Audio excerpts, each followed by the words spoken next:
అధికారం ఒక్కడి దగ్గర చేరితే ఇంకెవడు బతకలేడు.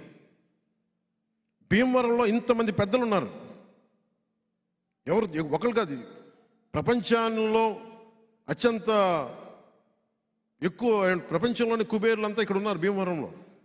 కానీ అందరూ కలిసి ఒక్క రౌడీ ఎమ్మెల్యేకి భయపడాల్సి వస్తుంది, ఎదురు చెప్పలేకపోతుంది. ఎందుకు? దానికి కారణం నేనే బాధ్యతను. దానికి స్థలం నాకు అమ్మడానికి వచ్చి ఎమ్మెల్యే గారు మమ్మల్ని గొడవ మీద పెడతారని మీకు అమ్మలేమని నాకు చెప్పారు.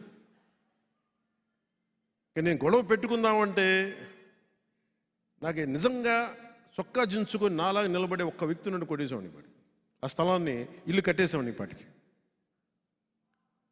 ఆ బాధ్యత తీసుకోవడానికి భయం వేసింది అందరికి, ఎందుకంటే గొడవ పెట్టుకోవాలి ఎమ్మెల్యేతోటి. నేను ఇవన్నీ పెట్టుకుంది నేను ఈ రోజున వీటన్నిటినీ ముందుకొచ్చి పులపర్తి ఆంజనేయ గారు నాకు ఒకటే చెప్పారు. నేను పులపర్తి ఆంజనేయ గారు ఒకటే ఒక బాధ్యత అడుగుతున్నాను ఈ రోజున, కోరిక. నాకు జనసేన ఆఫీస్కి నేను ఎప్పుడన్నా వచ్చి ఉండటానికి ఒక చిన్నపాటి స్థలం చూపించి నా డబ్బులతో నేను కొనుక్కుంటాను.